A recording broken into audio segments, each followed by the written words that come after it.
Welcome to the Power Exit Podcast. This show is dedicated to business owners who want to scale up, plan smarter, and prepare for the ultimate exit. We'll talk with M&A experts and owners who've been through the process to provide actionable advice so that you can sell your business on your terms and without regret. I'm John Marsh. Join me as we prepare to take control of your exit. All right, welcome to the next episode of the Power Exit Podcast. I'm thrilled to have a good friend here, Mitesh Patel, the founder, managing partner, grand poobah of Blue Sky Law. So Mitesh, say hello, introduce yourself if you don't mind. Hey, John, thanks for having me. Appreciate it. Mitesh Patel, as John said, I'm the founder and principal of Blue Sky Law, which is a boutique M&A shop law firm located in the Metro Atlanta area. Yeah, and how many folks are in your practice? So we've got 10 attorneys, a handful of support staff that are here with us. Most of our attorneys are based here in the Metro Atlanta area, but we do have one remote attorney on the West Coast. Awesome. Great. Well, let's maybe start at the beginning. Tell us a little bit about how you got into M&A work, what led you to it, and just give us a little bit of background if you wouldn't mind, Mitesh. Yeah, going way back, old redneck boy from Appalachia, East Tennessee. I did my undergrad in finance, and so it was a corporate finance for a little while. Where did your undergrad? At University of Tennessee. Oh, was in finance. Yeah, I just want to make sure the audience knows that. Yes, sorry. I hope they won't hold that against me. I worked as a corporate financial analyst for a while for a big automotive parts manufacturer, and then went to law school, and then came straight to Atlanta and started practicing in securities law at first with a very large law firm. Great experience. And after a handful of years of doing that, then I left to go start my own firm in my own practice. Yeah. Wonderful. Well, we had the pleasure of working on one deal together this year, 2025. It was an HVAC business, and it was an interesting deal. It was a good deal for the clients. I think it was smooth, as smooth as a deal can be. So, one of the things I want to do today is talk about what you see in your experience with folks who are prepared to exit and those who aren't. Obviously, deals have a lot of different things that come up, the hair on the deal. So from your perspective, Mitesh, just at a high level, what separates those who are ready to transact from those who maybe aren't? Are there certain things you see when you interview a client or meet a client for the first time that raise your spidey senses? Yeah, I think so. Well, statistically, and in all these publications that you read and that I read as well, I often see the stat that most business owners will only go through one transaction in their entire life. And so now that's not the case for everybody. Some people get lucky and or they have planned it out where they're going to have multiple transactions. But knowing that most people only have one that they're going to experience, whenever I'm first talking and interacting, with the buyer, frankly, I love the ones that are open and honest about how little they know, or if they have gone through a transaction or two, that they tell me the good and the bad of what they've experienced, because at least it lets me know where they stand, right? And what do they know? What do they not know? Where do we need to spend time on education and background, and possibly also in cleaning up of their company, right? Getting things ready. The ones that do make me real nervous are the ones that are just overly confident. And look, business owners are confident. They are super confident. That's in certain ways, right? That's what makes them really successful. But overconfidence going into a transaction or stating that, yeah, I know all this stuff, what's going to happen is your advisor going to go, he said he knows it all. We'll just skip over that and move on to the next thing. And then inevitably you'll get to the finish line and go, he or she didn't really know what they were talking about. And it can either delay the deal, totally get it off rails, who knows? But, that's our job though, is to try to feel that out through the process. Even if they're super confident, we find out, okay, maybe they've never done this before. That's our job, right? Is to go in and, without making them feel bad, get them up to speed and hopefully get their company up to speed if we've got enough time. Well, and we're in the service business. People are different. Every personality is different. And it's our job to help shepherd them through the process. So ultimately they can make the best decision for themselves and for their business. One of the things that sometimes gives me a little bit of pause is when a client says, I don't need an M&A attorney. I have an attorney. I have a trusted attorney. I have someone who I trust, and they can absolutely be a part of the team. But in your perspective, from your perspective, is it important? And this is a softball, Mitesh, but why is it important for you to have a deal specific attorney? Like, what are some of the nuances, some of the gotchas that someone who's going through this the one time in their life might not be aware of? Sure, everything. S- law is very much like medicine now. It is extremely specialized. And what you'll find is very much like medicine. If you go to smaller communities, you may have more generalists, and it's just kind of a requirement of having to serve people where you may not have a lot of service providers, right? You have to wear a lot of hats, but the vast majority of attorneys are specialized. And what I think that, buyers and sellers ultimately find out, even if they don't realize it's going into it, is that a transaction is like brain surgery. You should have a neurologist, a brain surgeon working on it. Now, could you get a pediatrician, or could you get, somebody that's we'll bring it back to law, general corporate attorney, somebody that's maybe done a few of these things in the past, but they specialize in employment or something else. Nothing against those individuals. They've got the background, right? We all went to law school. We studied all these subjects, and little bits and pieces of it hang in our brains. I remember a little bit from criminal law and some from employment, some of these things that I don't do now all the time. But it truly is brain surgery, and you don't know, you don't know. And so, would you trust your body and your brain if you're going into surgery to somebody that doesn't do it every day? Maybe if you're really, you don't have your senses on straight. But otherwise, I do think you really should. It's a extremely specialized process. It's fast from beginning to end, can be as fast as just a few months.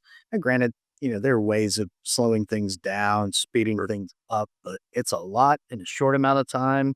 It's a lot of information that most people, maybe they've heard a word or something here or there, but being able to negotiate out a solid deal, you have to have the experience of doing it before. So, could a generalist attorney do it? They could do it. They could get it to the closing line. I'm convinced of. Now, and I've seen it before. Are they doing the best service for their client? No, no. In fact, just they're probably creating more liability of just things they just don't know because they're not right. Yeah, and we're going to get to that a little bit. And, what happens after the ink is dry. But before we do that, the purchase agreement is usually a very intimidating document. Probably the most intimidating document that you're going to sign as a business owner or in your life, other than maybe the purchase of a home. But what are the key sections from your perspective? And obviously, we need to pay attention to all of them. But from a legal perspective, what are the key sections, key parts of the purchase agreement that a business owner needs to pay attention to? Absolutely. I think that the purchase terms, so that's usually at the very beginning of the document. What I mean by purchase terms, what is being sold and what is being bought. Yeah. Uh, as crazy as it sounds, sometimes it doesn't match the LOI, and it's literally the first paragraphs in a purchase agreement. But make sure that matches your understanding as a seller. Is this what you were expecting? Is it clear?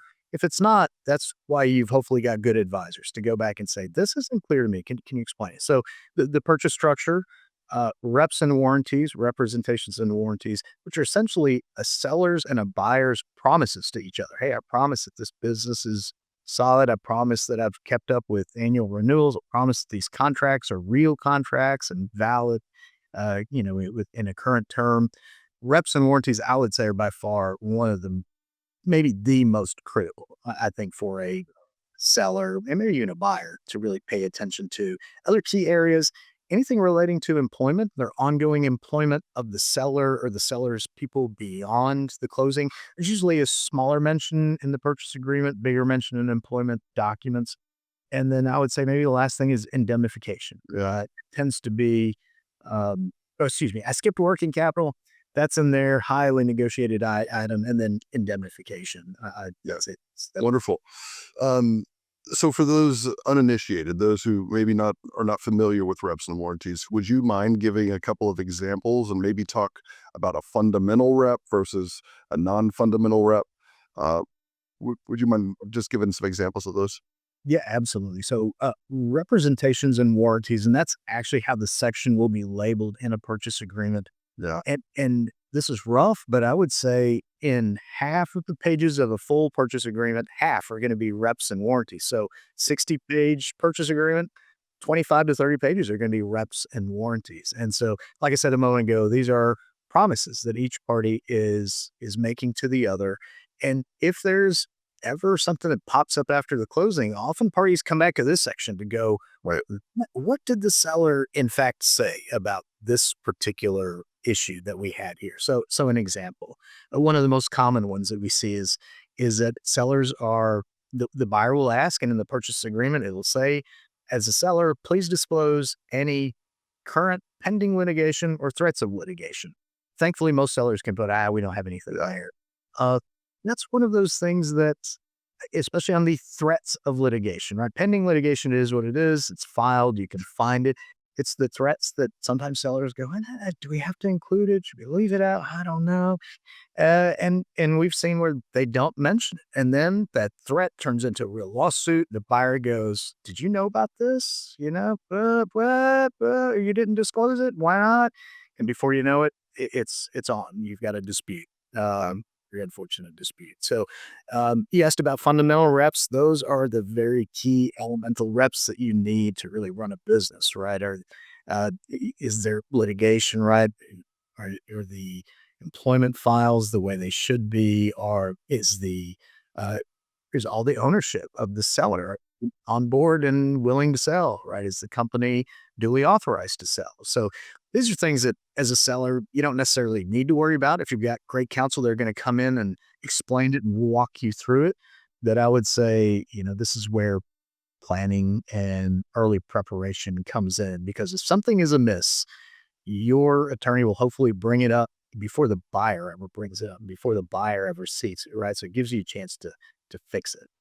So, Mitesh, you've talked a little bit about the details of a purchase agreement. Um, the words matter. Even the description of the business, a seller is going to be asked to sign a non-compete, right?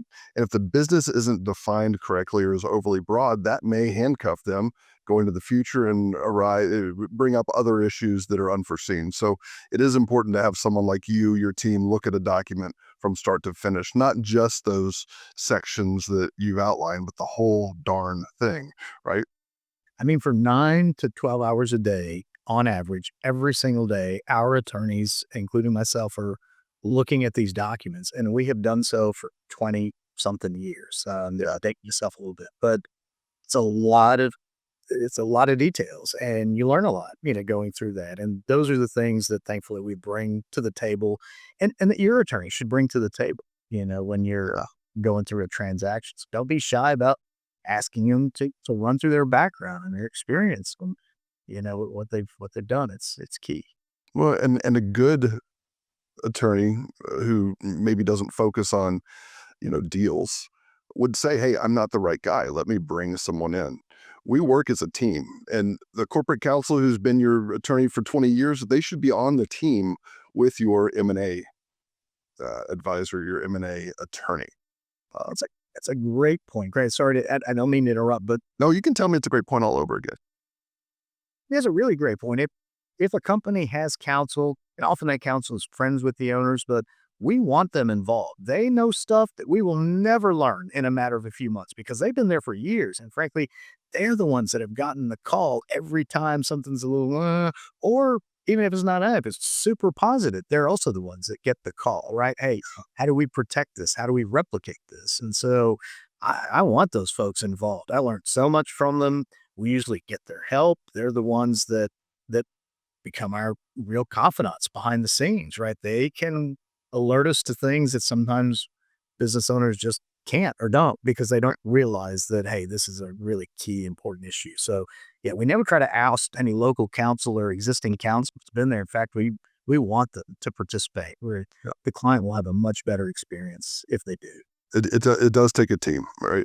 And I say this all the time on this podcast, but it's your M&A advisor, your attorney, M&A specific attorney, your wealth manager, your CPA. There's just a ton of folks, and the more the merrier. You're right. And Just like a team, right? Baseball or basketball, whatever your sport is, if you follow sports, you remove one person, one. That's all it takes of who should be there on the team. Can you get it done? Could you win the game? Maybe. Yeah, is it going to be as smooth, buttoned up the way it should be? Is it going to be a solid win? Right? You can feel good going through it. Probably not if you don't have that home team there. So you're right. I mean, you gotta have the team. Yeah. So let's turn our attention to deal structures, and obviously, part of my job is negotiating the purchase price, the structure, the way it's paid. But how can an attorney help craft deal structures like seller notes, earnouts, equity rollovers that balance the buyer's needs and wants with a seller's risk? So maybe talk through some things from a legal perspective that you help clients navigate specific to the structure of a deal. Yeah, absolutely. You've raised all the important key issues. If you don't mind, I'll just play right off of that. But Yeah.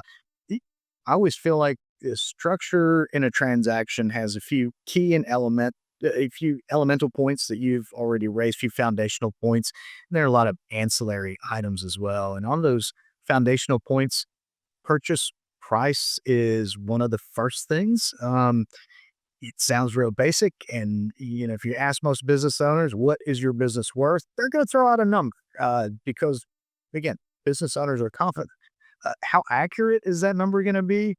Uh, how likely is it that a business owner is gonna sell themselves and their business short? Quite a bit. And that's sometimes the hurt and the rub in that. So, right out of the gate, talking about what's the price, talking with the investment banker and the company that's there to go, "Hey, how did we get here? What's the background of it? Was there evaluation done, etcetera?" Working further through the structure, there are those elements of how a seller is gonna get paid, like you've already said, earnout, rollover. I'll tell you, I'm not a big fan of earnouts. Yeah. I think so much depends on and an earnout is essentially where a seller can earn more money after the closing based on the continued performance of their company, right? So year, 2 years after the closing, the buyer will go, okay, let's look at the numbers. Oh, they match what we've negotiated for your earnout. You've hit your metrics. Okay, we're going to pay you another $1 million, another $2 million. That's one of the hardest things I think to negotiate and for sellers to understand, because there's a lot contingent upon them getting more money, but then they lose control. You're losing operational and financial control. So Yeah. that's a big one. Rollover equity, I think really understanding what is that? What are you getting? What does it mean? How much is it worth? And what control do you really have over it? And what we find is that, and this is just life, right? And risk tolerance. Folks that are generally a little younger, perhaps a little bit more risk taker. I'm not talking really young, I'm just saying young where you might have some good working life. Yeah. It's different for different folks, but for people like that, if you don't mind a little bit of risk, maybe an earnout or rollover equity is the way to go. Maybe you're just tired and you go, gosh, I just need out, right? I want to put some money in my pocket, but really I'm most interested in where can this grow. Then us knowing that, we go, okay, then maybe we should put a few more eggs in this basket of what could come next. Our job is to really protect the sellers and make sure that they've got a real fair shot of getting those contingent items. Because sadly, you'll hear lots of advisors say this. We say this too. Is that what you get at closing? Maybe all that you get, right? And so you really need to look very critically at: are you happy and okay with what you get at closing? Because if you're not, um, those other things that are contingent based, right? If this, then you get your money. Uh, you know, those don't always play out. Actually, I would say we debate this a lot here. We're a bunch of nerds. Statistically, in our firm, we think maybe 20 to 25% of earnouts are actually hit. That's not a high percentage, right? It all depends on who you ask in the industry, but it's knowing that it's not that great, at least from what we've seen. That's why we also go, hey, if you're a little younger, maybe you can offset the risk. If you're a risk taker, all right, not a big deal. But No. and, sorry, going back to structure, employment plays into it. Restrictive covenants, again, if you're younger, you think you may go do something else later in life. Can you? Right? How much time it's going to be? Have you really thought critically about that? And then on the negative side, and not that we should be focused on that, but indemnification Are there skeletons in the closet? Have we appropriately handled those? Yeah. To go through this transaction, have you mitigated those as best as we can? Does the buyer know that they're there? All of those things can play into this structure. But just know that you don't have to accept the structure that a buyer presents to you. They're going to present what is most advantageous to them. It's as a seller, having the right kind of knowledge and the right people in your court will help you understand that offer and also go, okay, let's restructure this the way that we need to. So it is very personalized. All right, Mitesh, you dropped a lot of good nuggets on us there. One of the things we talk about is you have to be comfortable with the cash you get at closing. That's important.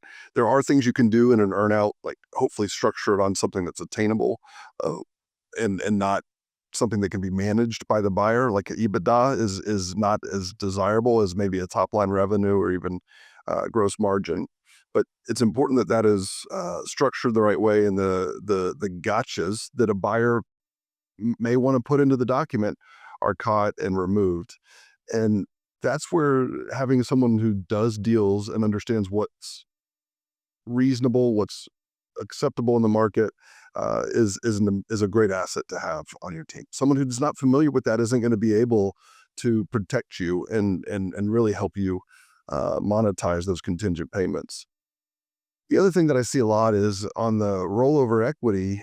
What class of shares do you have, and what are your rights with in the capital stack? And if you don't go in knowing what those are, that's a challenge. That rollover equity can be worthless if you don't structure it the right way. Absolutely. And usually as a seller, when you get that equity in the parent company of the buyer that's buying you, you're getting some of their equity. I've never seen a seller really get any control over that, right? It's just like, hey, you're along for the ride. If we have an exit down the road and sell, you're going to make some money. And if we don't, then you won't. And so, well, yeah, it's definitely can be a big. And those private equity firms who have a large cap table, who have raised hundreds of millions of dollars, are not going to let you make any comments to their subscription agreement. It is what it is. That is so true. But this is, again, we talk about advisors. I think this is why it's important to have good advisors, starting with folks like you and what you do, maybe valuation or accountant or attorney, is because if you've got mergers and acquisition transaction advisors, specialists, people have done this before, hopefully the very first person, John Marsh, is going to recognize it. Then the next person along the way is going to be like, what is this? Let's flag that, flag that, flag that. So you have multiple levels of catching certain things, addressing certain things. But that's if you've got a team and if you've got the right team, which is Well, why so. and you want your team talking too. I want to be able to call you and say, hey, I don't understand this in the purchase agreement. Are you comfortable with it? Or this concept is new. Are you? How do we address this? Uh, I'm not an attorney. I didn't stay at a Holiday Inn Express last night, so I'm never going to be an attorney. But it is important to get the team talking, especially when you're talking about tax implications as well. Things like F reorgs, 338 HJ10 elections. Talking about basis. You've got to get your CPA included too. It's such a critical part, and it's something too that taxes are often we're often reactionary when it comes to taxes, and it's we try to be proactive in the areas that we can, but a lot of folks don't have. You just don't have a lot of avenues unless you're going to sell your business, and then you've got more than you'll probably ever have in your life, and so. But you got to start early, right? If you don't start early enough, you're not going to have enough time to understand what those tax mitigation strategies are, nor will you have the time to put them in place. And so, yeah, if you don't like giving it to the government, start early, at least start asking questions. Well, that brings me to my next question. When a business owner is thinking about selling, at what point should they engage an attorney like you, and what should that first conversation cover? I love these softballs. So, Yeah, you're welcome. this is very self-serving, but I think it's I was gonna say as early as possible. If possible, 3 years out, 4 years out, 5 years out, even if you can. But for most business owners, and that is at our firm, we specialize in privately held businesses. That's all we represent. And so we see this, right? That's often too far out for folks to really think about, oh, I'm going to do this right 3 years from now. Now, they may have a general idea. I think I'd want to slow down when I hit age 70, right? That may be 3 years out. But I like for folks to start early for a couple of main reasons. One is that knowing that this is probably the first time, maybe the only time that somebody's going to go through this in their entire life, you don't want to have a cram session on your education. Now, we like to start talking with clients early, and we do so off the clock. I think that that's something to keep in mind, right? Clients go, I don't want to pay for all that stuff. You should not have to. There are a number of firms out there, especially ones that specialize in M&A, along with investment bankers, certain traditional bankers. They will educate you as you go. And I think that's one of the biggest advantages of starting early is that you get that education, you get to verify it, you truly get to learn it, and you shouldn't have to pay for it. In all honesty, there are loads of advisors that will, because they want this relationship too, right? They put in the time. They hope that 3 or 4 years later they'll get that work, right? So, but that education, the understanding, I think the time to clean up your house if you need to, get it prepped to sell, and it is very much like a house. You want to paint it, make it look good, but I like to start early. You can do more things. You can have a smoother transaction if you start early. I also don't think this is always a big thing. Oh, you're going to engage attorneys early. They're going to start charging out the wazoo. And oh my gosh, you'll have 2, 3 years more of legal fees. That should not be the case. Yeah. In fact, your legal fees should be less in the transaction if you start earlier. And the reason is because so many of the things that need to be touched and addressed, as a seller, you can do it. You've got the people in your firm that can do it. You may just not know that you need to do it, or that there's this issue that's even there that needs to be addressed. That's going to be super important for a Mm. buyer. So start early. It never hurts. That's what I would say. Starting late almost always hurts. It's too late. Yeah, it's and you bring up a good point. We're going to talk a little bit here before we go about due diligence, and the analogy I use, as crass as it is that it's like a colonoscopy without the anesthetic. They're going to look at everything, and they're going to look at everything, and it's not a pleasant experience. In fact, I try to educate my clients um, early on that buckle up. The due diligence process is like another full-time job. We're here to help, but it takes somebody on your team. So maybe talk a little bit about specifically legal due diligence. What are some of the things that a buyer is going to ask for? And to your point, I think it's stuff you can gather in advance, right? So maybe just spend a couple minutes chatting about what typical legal due diligence means. Absolutely. So due diligence is homework, right? You're doing your research and your homework on the target that you're going to go and buy. And let me tell you, if a buyer is spending millions of dollars, and they typically are, right? You hope they are as a seller, right? More and more is better for you. Um, they are going to absolutely flip over every piece of paper, look at every file. They're going to look in every corner. They're going to analyze dust bunnies that they find under desks.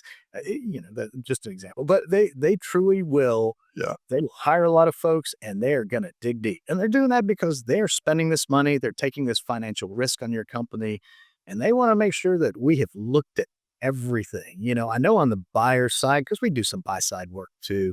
You know, if our clients ever find out, oh my gosh, we didn't look at that particular area, heads are going to roll, and people get really scared. And honestly, they should. So those key areas of due diligence, I think, as you're a seller and you're looking at, hey, what do we really need to stay focused on? Whatever the core element of your business is, right? So if you're a service business and you are providing a particular service, how buttoned up is the delivery of that service from the paperwork, right? Your contracts, are they enforceable? Do you make people sign them? Are they saved in places where you can easily access them, etc.? Well, this sounds really basic. You'd be shocked at how many companies they don't do it. There's like, oh, we got to do this, or oh, they pay us, and then the paperwork goes to the side. They don't do any of it. They don't even follow their own systems. And while it may work for a seller, a buyer comes along is going to take all this risk. If those things aren't where they're supposed to be, or if just a fraction of them are, or even if they're just one or two things that are amiss, it's enough to create some doubt in the minds of the Yeah. buyer. You create enough doubt, and the buyer's going to come back. They're going to lower that purchase price, or they would walk. So, sorry. Key areas: employment, uh, client contracts, anything relating to tax. If it's a business that has liability around it, construction is a big one. Has that company truly looked at each of those liability areas and addressed it in whatever way? Some liability you just can't address other than getting insurance and training maybe for folks. But had they critically looked at all those things? Yeah, I love it. And I also love that you clarified earlier on, you said, that people need to start 3 to 5 years out. And that's not engaging a firm and spending tens and tens of thousands of dollars. It's getting the education and getting prepared. I'm going back to something you said earlier, but it just resonated with me. All right, Mitesh, a couple more questions, and then I'm going to let you go back to your billable hours. Yeah. But after I've got a client now, we're working on a great deal. It's a $36 million deal, all cash. It's a wonderful deal. He's going to roll $1 million. It's exciting. He is rightfully concerned about post-closing issues. After the ink is dry, what are the biggest post-closing risks for a seller, and how can good attorney work help mitigate or reduce those? I would say the most common things that we see, there's some things that pop up right after the closing. Working capital tends to be one of the biggest ones, and not from a liability standpoint, but often we find that our clients maybe don't truly understand what goes into it until it's a little too late. And it's not for a lack of trying from our side of like, let's do meetings, let's talk about this, let's address it, right, etc. But working capital, meaning the amount of cash the business needs to really keep its operations going for a month, 2 months, a negotiated item. That's one of the biggest items there that we see issues on. Um, yeah, so the biggest post-closing risk for the seller after the closing, I definitely think working capital is one of the first ones. Those things that a buyer is intending and expecting to go over, right? So it's contracts, etc., right? Everybody's done their research throughout the deal transaction. Hopefully that will work, and it generally does. I'd say 99.9% of the time. Indemnification is a big one, right? That is where either the buyer or the seller is required to cover the other party if something negative arises after the closing. How often does it pop up? Often enough to where it is still one of the most heavily negotiated items in a transaction. I would say we see it in maybe 5% of transactions, but I think that we are under the national average in that. So thinking critically about what are these, because you can't eliminate all liability. And that's where your counsel comes into play. Your counsel and your investment banker, they're going to show you, hey, these 2 or 3 areas, right? We've done the best that we can, but there's still some risk, and there's risk because of ABC. Okay. Knowing that there's this risk, can we mitigate it prior to the deal? Okay. If we can't, then after the deal, what can we do to mitigate it? Often sellers are still there, right? They have remained on board. The buyers said, hey, I'm going to hire you for 6 months, 12 months. When the seller makes that transition over, it's not like they're checking out, or they should not check out, right? Those liability areas are still somewhat in your control. Don't check out, right? Stay engaged, work on and focus on those things, and continue to try to bring that liability down. It'll serve both parties much I better. love that. Yeah, indemnification. Well, that's a big one, in the baskets, the cabs, deductible versus tipping basket.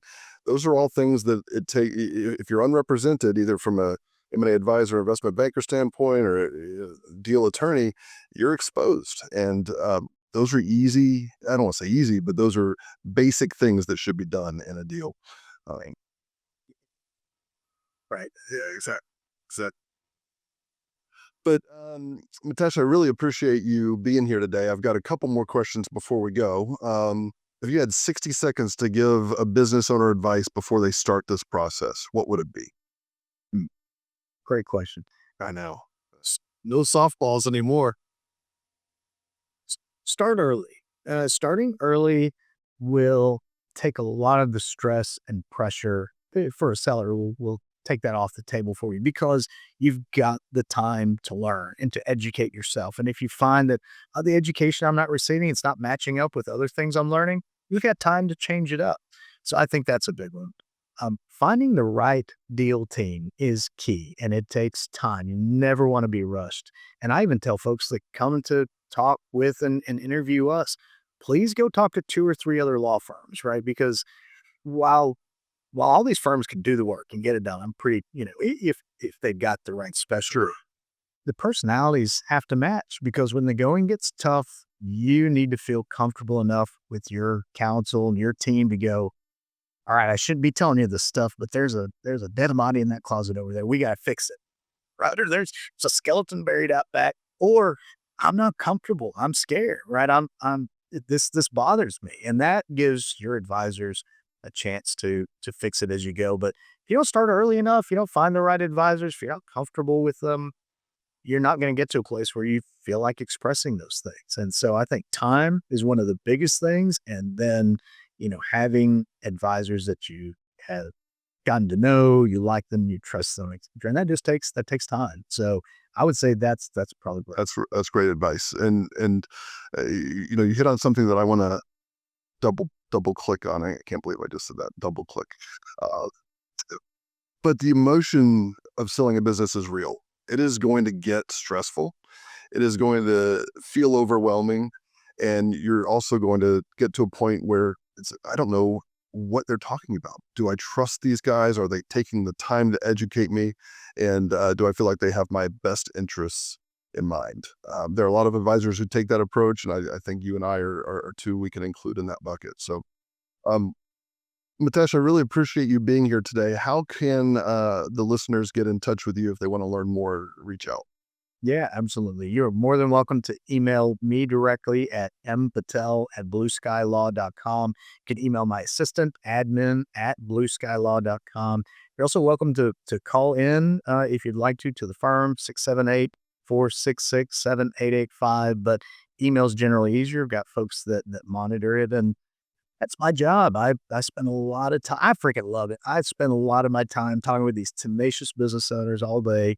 They don't get charged by me. Frankly, I get something out of it too, building a relationship. I always learn something. But yeah, reach out. And look, I know my limitations. I've been doing this for a long time. If I'm not the right person, I keep loads of lists that I've created. We'll get you connected to the right person. But yeah, don't be shy. If you just want to chit chat, give me a holler. You can tell I'm kind of a shy guy. I don't like. Yeah.